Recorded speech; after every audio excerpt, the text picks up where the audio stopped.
नमस्कार, देशोन्नती संपादकीयमध्ये मी ऐश्वर्या शिंदे आपलं स्वागत करते।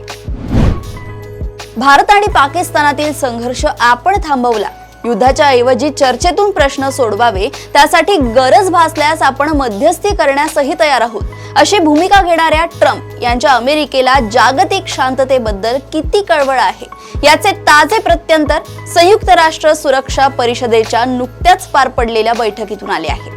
या बैठकीत गाझामध्ये युद्धबंदी लागू करून हमास आणि इस्रायलच्या ताब्यात असलेल्या सगळ्या ओलिसांची सुटका करावी, गाझा पट्टीतील मानवतावादी मदतीवर लादण्यात आलेले सगळे निर्बंध उठवावे, असा ठराव मांडण्यात आला होता। या ठरावाला सुरक्षा परिषदेतील एकूण 15 पैकी 14 देशांनी मान्यता दिली, परंतु अमेरिकेने मात्र या ठरावाच्या विरोधात मत नोंदवले। सुरक्षा परिषदेत कायमस्वरूपी स्थान असलेल्या अमेरिका, रशिया, चीन, ब्रिटन आणि फ्रान्स यापैकी एकाही देशाने विरोधात मत नोंदवले तर कोणताही ठराव अमान्य घोषित केला जातो। या विशेष अधिकाराला वेटो पॉवर असे म्हटले जाते।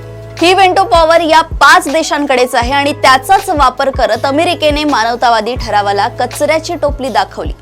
या संदर्भात अमेरिकेची बाजू मांडताना अमेरिकेच्या राजदूत डोरोथी शिया यांनी अमेरिकेने सुरुवातीपासूनच इस्रायलला स्वतःचे संरक्षण करण्याचा पूर्ण अधिकार असल्याची भूमिका घेतली आहे। शिवाय संयुक्त राष्ट्रांनी हमासला दहशतवादी संघटना घोषित केली आहे, त्यामुळे हमासचा निषेध न करणाऱ्या आणि हमासने शस्त्रे टाकून गाझा सोडण्याची मागणी न करणाऱ्या कोणत्याही प्रयत्नांचे अमेरिका समर्थन करणार नाही असं स्पष्ट केलंय। हा ठराव अमेरिकेच्या नकाराधिकाराने बारगळल्यामुळे गाझा पट्टीत अक्षरशः नरसंहार करत असलेल्या इस्रायलवर अंकुश लादण्यात अडथळे निर्माण होणार आहेत। गाझा पट्टीत सध्या उपासमारीचे मोठे संकट ओढवले आहे। या भागात पाठवली जाणारी मानवतावादी मदत इस्रायलने रोखून धरली आहे।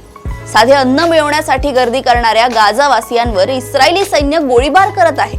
जागतिक शांततेची जपमाळ ओढणाऱ्या भोंदू अमेरिकेला हे दिसत नसेल असं कसं म्हणता येईल? अशाच घडामोडी व अपडेट सोबत पुन्हा भेटूया देशोन्नती संपादकीयमध्ये। बघत राहा देशोन्नती। नमस्कार।